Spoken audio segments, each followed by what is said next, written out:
या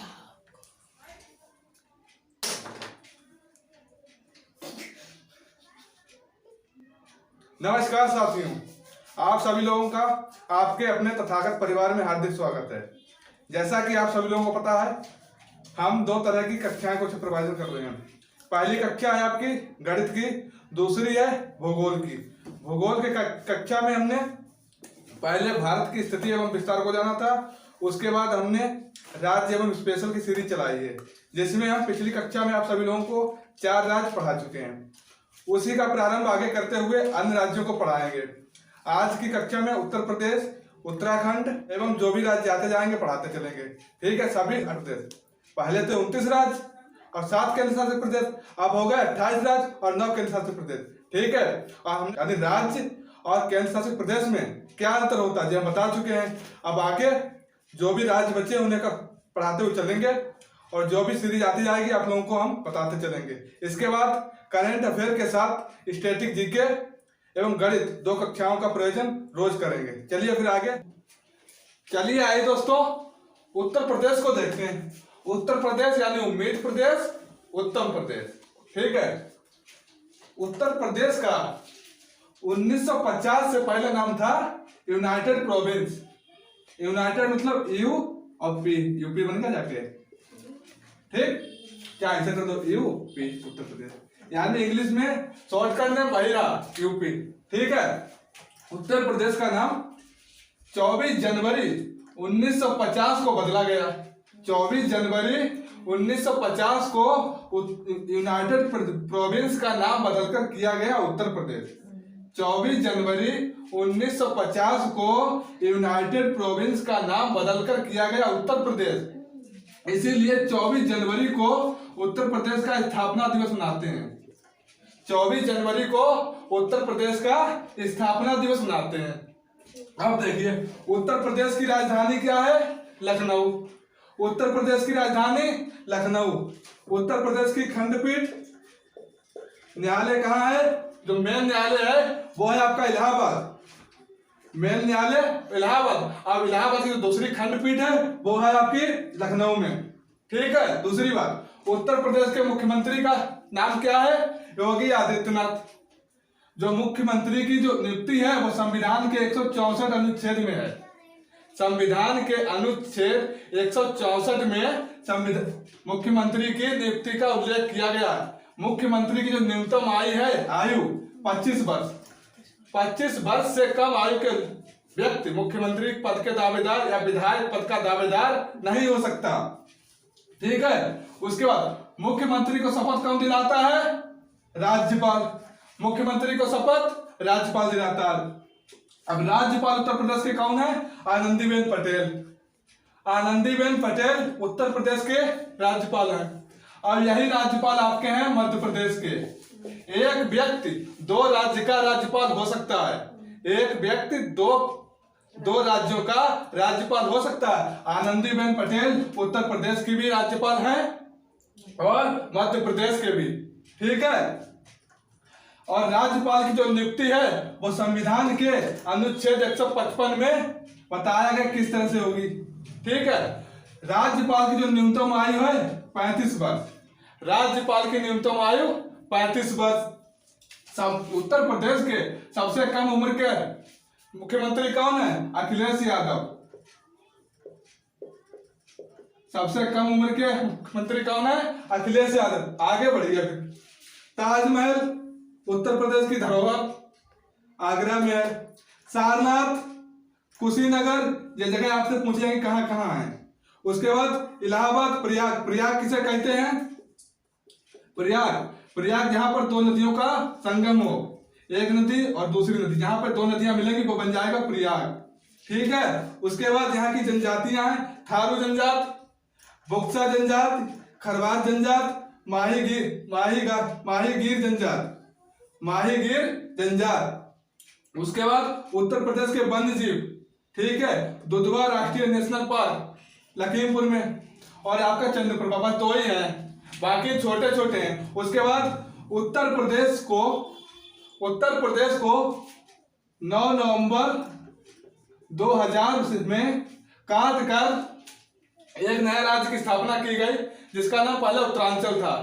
उसका विस्तार से पढ़ेंगे आगे चल के, ठीक है। चलिए इसे जिसे नोट करना और नोट कर लीजिए। चलिए आइए देखते हैं उत्तराखंड। 9 नवंबर 2000 को उत्तर प्रदेश से कुछ जिलों को अलग करके एक नया राज्य बनाया गया जिसका नाम था उत्तरांचल। 9 नवंबर 2000 को 9 नवंबर सन 2000 को उत्तर प्रदेश के कुछ राज्यों को अलग करके एक नए राज्य की स्थापना की गई जिसका नाम था उत्तरांचल। यह भारत का 27वां राज्य बना था। यह भारत का 27वां राज्य। उत्तरांचल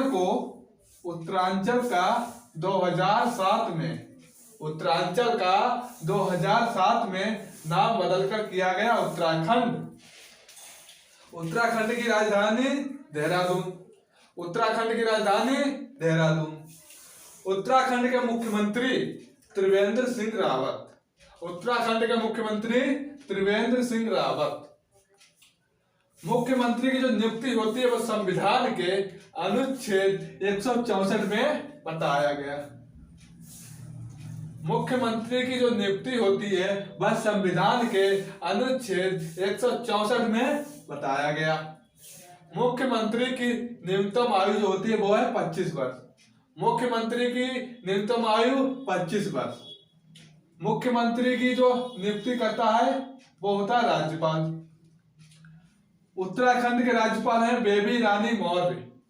उत्तराखंड की राज्यपाल बेबी रानी मौर्य, ठीक है। राज्यपाल की जो नियुक्ति होती है वो संविधान के अनुच्छेद 155 में बताया गया।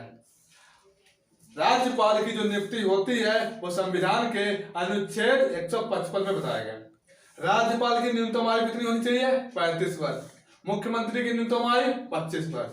राज्यपाल की न्यूनतम आयु 35 वर्ष, मुख्यमंत्री की न्यूनतम आयु 25 वर्ष। उसका चलते हैं राष्ट्रीय उद्यान Jim Corbett national park. Jim Corbett national park Nainital Bharat का सबसे पुराना राष्ट्रीय उद्यान, ठीक है। उसके बाद फूलों की घाटी चमेली उत्तराखंड में। अगर आपसे क्वेश्चन में आए फूलों की घाटी कहाँ है तो बता देना चमोली उत्तराखंड। नंदा देवी राष्ट्रीय उद्यान उत्तराखंड में। चिपको आंदोलन, यहाँ पर एक आंदोलन चला था। कुछ लोगों ने पेड़ को काटने आए थे तो गांव के वासियों ने पेड़ में चिपक करके कहा ये पेड़ नहीं काटने देंगे, आप लोग मेरी जान ले लो। इस आंदोलन का नाम है चिपको आंदोलन, जिसे सुंदरलाल बहुगुणा ने शुरू किया था, ठीक है। इसे देवभूमि भी कहते हैं। यहाँ पर अनेक तीर्थ स्थल हैं। उत्तराखंड में अनेक तीर्थ स्थल हैं जिसके नाम से इसे देवभूमि के कहते हैं। अब पुण्य भूमि किसे कहते हैं? तमिलनाडु को। पुण्य भूमि तमिलनाडु, देवभूमि उत्तराखंड। पुण्य भूमि तमिलनाडु, देवभूमि उत्तराखंड, ठीक है। उत्तराखंड से ही घर की अपनी जो गंगा नदी है उसका उद्गम स्थल है। अब हम लोग गंगा नदी को समझेंगे क्योंकि गंगा नदी बहुत ही मायने रखती है। गंगा नदी को पूरा समझेंगे विस्तार से, ठीक है। चलिए आइए फिर आइए दोस्तों फिर देखते हैं गंगा नदी के बारे में। आपसे क्वेश्चन करता है गंगा नदी कहाँ से निकलती है तो अपने लोग डायरेक्ट कर देते हैं गंगोत्री गोमुख से। ऐसा नहीं है, पहले इसके बारे में जानेंगे कैसा क्या। पहले आप दो चीज ध्यान दीजिए। ग्लेशियर को हिमानी भी कहते हैं। ग्लेशियर को हिमानी भी कहते हैं। और प्रयाग जहां पर दो नदियों का संगम होता है उसे प्रयाग कहते हैं, ठीक। अब देखिए उत्तराखंड में 3 जगह हैं, उत्तरकाशी, केदारनाथ, बद्रीनाथ, ठीक। 3 जगह उत्तरकाशी, केदारनाथ, बद्रीनाथ। सबसे पहले बद्रीनाथ से लीजिए। बद्रीनाथ से 2 नदियां निकलती हैं। बद्रीनाथ से एक नदी निकलती है संतोपथ ग्लेशियर से। एक नदी निकलती है संतोपथ ग्लेशियर से जिसका नाम है अलकनंदा। एक नदी निकलती है बद्रीनाथ के संतोपथ ग्लेशियर से, उसका नाम है अलकनंदा। और दूसरी एक नदी निकलती साइड से जिसका नाम है धौली गंगा, ठीक है। इन नदियों का एक जगह पर संगम होता है। इन नदियों का एक जगह पर संगम होता है, उस जगह को कहते हैं विष्णुप्रयाग। उस जगह को कहते हैं विष्णुप्रयाग। लेकिन ये नदी जो है, ये नदी छोटी होती है और ये इसमें आकर समाहित हो जाती है, यहाँ पर एक प्रयाग बन जाता है जिसे कहते हैं विष्णुप्रयाग। फिर आगे चल के अलकनंदा, अभी नाम अलकनंदा ही है इसका। अलकनंदा आगे चलती रहती, धीरे धीरे धीरे धीरे धीरे धीरे बह रही है, ठीक है अलकनंदा। उसके बाद साइड से, जिधर से धौली गंगा आती है, उधर साइड से, पूर्व दिशा से एक नदी और आती है जिसका नाम है नंदाकिनी। मंदाकिनी और है, मंदाकिनी और है, नंदाकिनी और है। जिधर से धौली गंगा नदी आती है, उधर से एक नदी और आती है जिसका नाम है नंदाकिनी। नंदाकिनी नदी जब इधर आती है, इसका भी मिलन अलकनंदा में होता है और अलकनंदा और नंदाकिनी मिला के एक प्रयाग बनाती है जिसका नाम है नंद प्रयाग। क्या नाम? नंद प्रयाग। फिर इसका नाम अलकनंदा ही रहता है। ये भी नदी छोटी है, धीरे धीरे धीरे धीरे फिर नदी बढ़ी आगे। उसके बाद जिस साइड से धौली गंगा और नंदाकिनी आई है, उधर से एक नदी और आती है जिसका नाम पिंडारा नदी। क्या नाम? पिंडारा नदी। पिंडारा नदी जब आती धीरे धीरे, इसका भी इसमें मिल जाती है आके। इस प्रयाग को कहते हैं कर्ण प्रयाग। क्या कहते हैं? कर्ण प्रयाग। अब कर्ण प्रयाग से धीरे धीरे नदी चलती रहती है यहाँ पर। उसके बाद साइड से केदारनाथ जगह है, साइड से जगह केदारनाथ। केदारनाथ से जगह से एक नदी निकलती है जिसका नाम मंदाकिनी। इधर से निकलती थी नंदाकिनी। नंदाकिनी जहां पर मिलेगी उसे कहेंगे नंद प्रयाग। और मंदाकिनी इधर से कौन सी निकलती है? मंदाकिनी। जब मंदाकिनी निकलती है तो साइड से धीरे धीरे मिलती आके, जब भी अलकनंदा में मिलती आके, उस प्रयाग को कहते हैं रुद्र प्रयाग। जहां पर नंदाकिनी मिलती है उसे कहते हैं नंद प्रयाग। नंद प्रयाग, ठीक है। और केदारनाथ से जो नदी निकलती है उसे कहते हैं मंदाकिनी। वो आके जब अलकनंदा में मिलती आके, उस प्रयाग, उस जगह, इस मिलन स्थल को कहते हैं रुद्र प्रयाग। चलिए, इधर साइड से एक जगह उत्तरकाशी गोमुख है, ग्लेशियर। उत्तर काशी में गंगोत्री गोमुख ग्लेशियर है। वहां से एक नदी निकलती है जिसका नाम है भागीरथी नदी। उत्तर काशी से गंगोत्री गोमुख ग्लेशियर है, वहां से एक नदी निकलती है जिसका नाम है भागीरथी नदी। भागीरथी नदी धीरे धीरे आती है, धीरे धीरे आती है। इसमें साइड से एक नदी निकलती है जिसका नाम भिलांगना। भागीरथी नदी में मिलने वाली नदी है, उसका नाम है भिलांगना। फिर यहां पर मिल जाती है, यहां से कोई मतलब नहीं रहता। फिर भी भागीरथी नदी धीरे धीरे चलती रहती है, चलती रहती ये अलकनंदा में मिलती है आके। अलकनंदा में जब मिलती आके तो यहाँ पर एक प्रयाग बनता है जिसका नाम है देव प्रयाग। क्या नाम है? देव प्रयाग। यहाँ पर से इसका नाम बदलता है अलकनंदा और भागीरथी। अलकनंदा और भागीरथी नदी का जो मिलन होता है, उस मिलन स्थल को कहते हैं देव प्रयाग। और उसके बाद अलकनंदा और भागीरथी नाम का नाम बदलकर पड़ता है गंगा। क्या नाम पड़ता है? गंगा। भागीरथी नदी और अलकनंदा, भागीरथी नदी और अलकनंदा नदी जहां पर मिलती है, उस मिलन स्थल को कहते हैं देव प्रयाग। क्या कहते हैं? देव प्रयाग। देव प्रयाग से ही इसका नाम पड़ता है गंगा, गंगा नदी, ठीक है। अब देखिए कौन कौन से प्रयाग। क्या है? विष्णु प्रयाग। क्या है? विष्णु प्रयाग। विष्णु प्रयाग में किन नदियों का मिलन होता है? अलकनंदा और धौली गंगा। अलकनंदा धौली गंगा जहां पर मिलेगी वहां पर है विष्णु प्रयाग, ठीक है। फिर नंद प्रयाग, नंदाकिनी और अलकनंदा। नंदाकिनी अलकनंदा मिलेगा, क्या बन गए? नंद प्रयाग, ठीक है। उसके बाद कर्ण प्रयाग। पिंडारा नदी, कौन सी? पिंडारा नदी और अलकनंदा नदी का जो मिलन होगा, उस मिलन स्थल को कहते हैं कर्ण प्रयाग। उसके बाद रुद्र प्रयाग। जब केदारनाथ से एक नदी निकलती है उसका नाम है मंदाकिनी। मंदाकिनी नदी जब अलकनंदा में मिलती आके, उस मिलन स्थल को कहते हैं रुद्र प्रयाग। अब उत्तर काशी से गंगोत्री गोमुख ग्लेशियर से एक नदी निकलती है भागीरथी नदी। और भागीरथी नदी जब अलकनंदा में मिलती आके, उस मिलन स्थल को कहते हैं देव प्रयाग। देव प्रयाग से ही आगे इस नदी का नाम पड़ता है गंगा। इसके आगे चलिए फिर और जानते हैं गंगा के बारे में। चलिए आए दोस्तों देखते हैं गंगा के बारे में। और भारत की सबसे लंबी नदी कौन सी है? गंगा। भारत की सबसे लंबी नदी गंगा, जिसकी लंबाई 2525 किलोमीटर है, जिसकी लंबाई 2525 किलोमीटर है। यह भारत के 26% क्षेत्रफल को घेरती है। यानी भारत का मान लीजिए 100% क्षेत्रफल है, इसका 26% क्षेत्रफल है, उसे पानी कौन देती है? गंगा नदी। ठीक है, उसका आगे चलते हैं। यह भारत के 5 राज्य कौन कौन से? 1 2 3 4 5। ठीक, उत्तराखंड जहां से इसका उद्गम स्थल होता है। ठीक है, उत्तराखंड उत्तर प्रदेश में गढ़मुक्तेश्वर जगह पड़ती है। कहाँ? क्योंकि उत्तर प्रदेश हम लोग निवासी हैं तो हम लोग को जाना चाहिए उत्तर प्रदेश में कहां से गंगा नदी प्रवेश करती है। गढ़मुक्तेश्वर जगह पड़ती है, वहां से प्रवेश करती है। फिर बिहार, झारखंड, पश्चिम बंगाल, पश्चिम बंगाल से होते हुए जो पहुंच जाती है बांग्लादेश। फिर पश्चिम बंगाल तक इसका नाम गंगा रहता है। पश्चिम बंगाल तक इसका नाम गंगा रहता है। जैसे ही बांग्लादेश में जो प्रवेश करती है, बांग्लादेश में इसका नाम पड़ जाता है पद्मा। अगर आपसे पूछे कि बांग्लादेश में किस नदी को पद्मा नाम से पुकारा जाता है, तो आप क्या कहोगे? गंगा नदी को। गंगा नदी को पद्मा कहते हैं बांग्लादेश में। भारत के 5 राज्य उत्तराखंड, उत्तर प्रदेश, बिहार, झारखंड, पश्चिम बंगाल से गंगा नदी गुजरती हुई जाती है। उसके बाद अलग देश बांग्लादेश में निकलती है, वहां पर इसका नाम पद्मा पड़ता है। यही भारत की ऐसी नदी जो स्वतः स्वच्छ है, जो खुद में खुद स्वच्छ नदी है।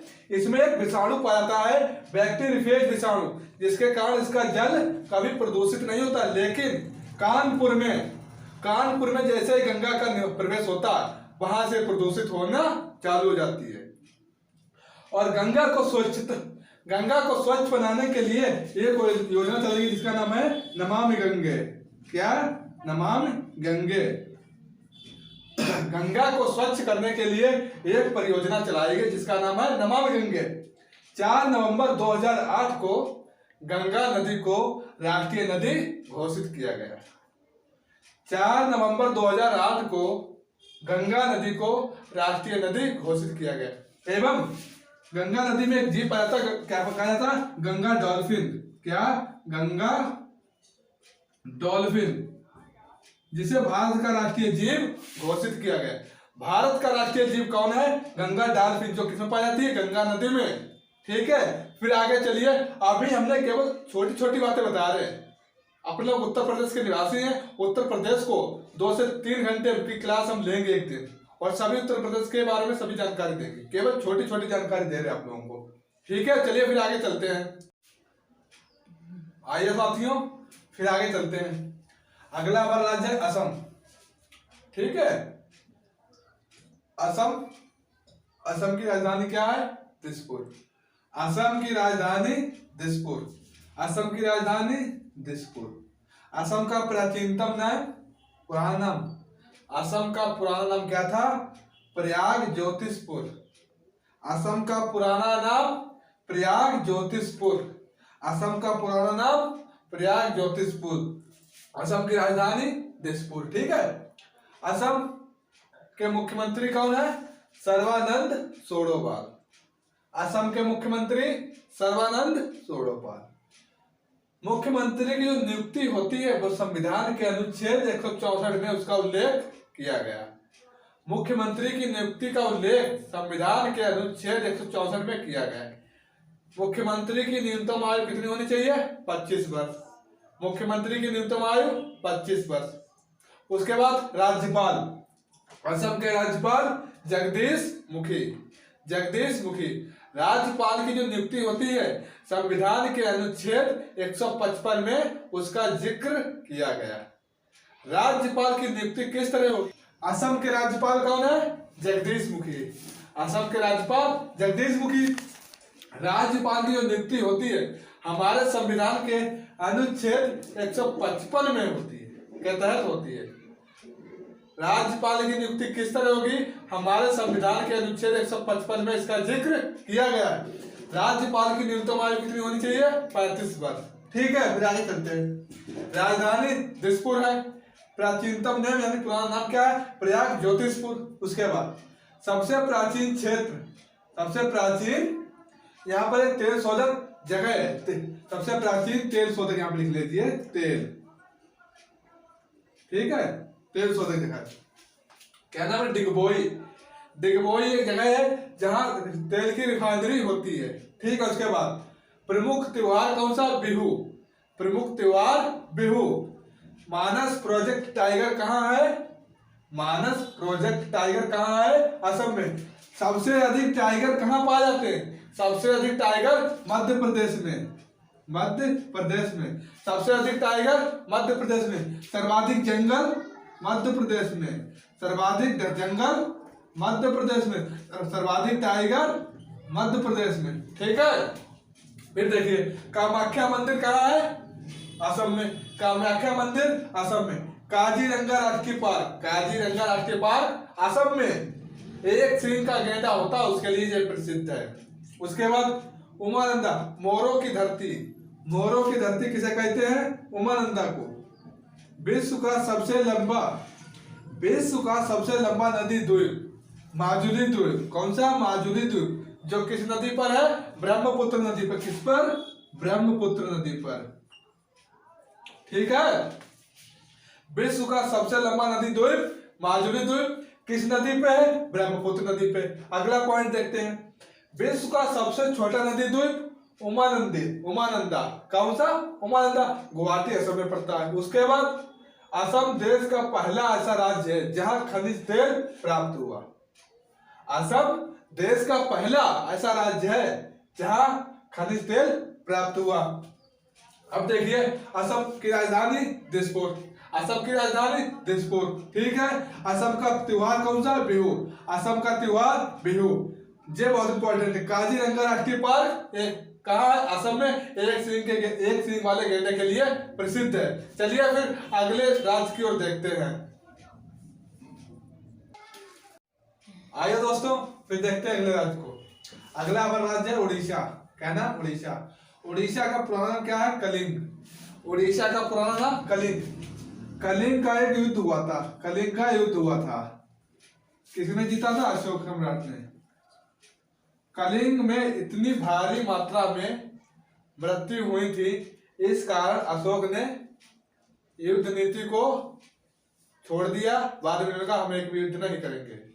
बाद में इन्होंने बौद्ध धर्म को अपना लिया, साधु बन गए। अशोक ने कलिंग का युद्ध लड़ा था। ठीक है, कब हुआ था? 261 ईसा पूर्व में। उसका देखते हैं उड़ीसा। उड़ीसा के मुख्यमंत्री नवीन पटनायक। उड़ीसा के मुख्यमंत्री नवीन पटनायक। मुख्यमंत्री का जो नियुक्ति का उल्लेख है वो संविधान के अनुच्छेद 164 में बताया गया। यह बात हम लोग इसलिए बार बार रिपीट कर रहे हैं कि आपको कुछ नहीं, हमारे संविधान के 2 अनुच्छेद याद ही हो गए होंगे और याद हो जाएंगे। ठीक है, चलिए फिर आगे। मुख्यमंत्री कौन है उड़ीसा के? नवीन पटनायक।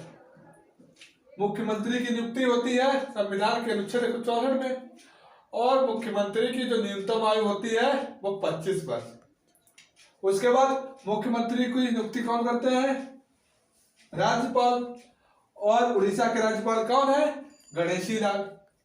उड़ीसा के राज्यपाल गणेशी लाल। और राज्यपाल की जो नियुक्ति है संविधान के अनुच्छेद 155 में होती है। राज्यपाल की जो नियुक्ति होती है संविधान के अनुच्छेद 155 में होती है और राज्यपाल की न्यूनतम आयु 35 वर्ष। ठीक है, उड़ीसा की राजधानी भुवनेश्वर। उड़ीसा की राजधानी भुवनेश्वर। उड़ीसा का त्योहार है पुरी का रथ यात्रा और मकर मेला त्योहार है। और प्रमुख नृत्य जो है वो उड़ीसी है। उसके बाद जगन्नाथ मंदिर कहाँ पड़ता है आपका? उड़ीसा में। जगन्नाथ मंदिर उड़ीसा में। और कोणार्क सूर्य मंदिर उड़ीसा में। और लिंगराज मंदिर भुवनेश्वर उड़ीसा में। और चिल्का झील उड़ीसा में। हीराकुंड बांध महानदी पे पड़ता है जो कहाँ? उड़ीसा में। और केंद्रीय चावल शोध संस्थान कटक कहाँ? उड़ीसा में। फिर एक बार रिपीट करते हैं। उड़ीसा की राजधानी भुवनेश्वर। उड़ीसा का प्राचीन नाम यानी पुराना नाम कलिंग, जहां पर अशोक की युद्ध हुआ था अशोक का। इसके बाद अशोक ने युद्ध नीति को छोड़ दिया। उसके बाद उड़ीसा के मुख्यमंत्री नवीन पटनायक। मुख्यमंत्री का जो नियुक्ति का उल्लेख है वो संविधान के अनुच्छेद 164 में। और मुख्यमंत्री की न्यूनतम आयु कितनी होनी चाहिए? 25 वर्ष। राज्यपाल गणेशी लाल, राज्यपाल की नियुक्ति है वो 155 में, और राज्यपाल की जो न्यूनतम आयु है वो 35 वर्ष है। उसके बाद राजधानी भुवनेश्वर।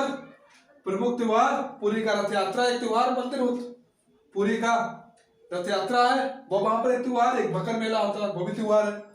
प्रमुख नृत्य क्या है? उड़ीसी है। और जगन्नाथ मंदिर है कहाँ? उड़ीसा में। कोणार्क का सूर्य मंदिर उड़ीसा में है। लिंगराज मंदिर भुवनेश्वर उड़ीसा में। चिल्का झील भारत की सबसे बड़ी झील है, कहाँ पड़ती है? उड़ीसा में। और हीराकुंड बांध जो महानदी पे है कहाँ पड़ता है? उड़ीसा में। और केंद्रीय चावल अनुसंधान केंद्र कहाँ है? कटक, उड़ीसा में। चलिए फिर आज की क्लास को हम लोग यहीं पर समाप्त करते हैं। कल एक नई कक्षा के साथ मिलेंगे आप सभी लोगों से और कुछ अच्छा आप लोगों को सिखाने की कोशिश करेंगे। आप लोग हमसे इसी तरह जुड़े रहिए। आप लोगों के लिए हम बहुत कुछ करने की सोच रहे हैं, बस आप लोगों का सहयोग चाहिए और हमेशा हम लोग प्रयास करते रहेंगे, ठीक है? और आगे भी देखेंगे प्रयास। हमेशा आप लोग हमारे साथ जुड़े रहिए। हम बहुत कुछ करने की कोशिश कर रहे हैं आप लोगों के साथ, बस जुड़े रहिए। आगे चल के हम करंट अफेयर शुरू करने वाले हैं, जल्दी से जल्दी आपके लिए लाएंगे वो, ठीक है? सीरीज नई श्रृंखला, बहुत अच्छी श्रृंखला, आप सभी लोगों को बहुत सहायता देगी हर एग्जाम के लिए। इस तरह से पढ़ा रहे जो हर एग्जाम में। बताइए लेखपाल का पेपर है, क्या उसमें गणित नहीं आएगी या जीके नहीं आएगी? टेट का एग्जाम, क्या उसमें जीके नहीं आएगी या गणित नहीं आएगी? इस तरह से पढ़ा रहे हैं कंबाइंड, जो सभी के एग्जाम में आपके काम आ जाए। चलिए फिर, धन्यवाद।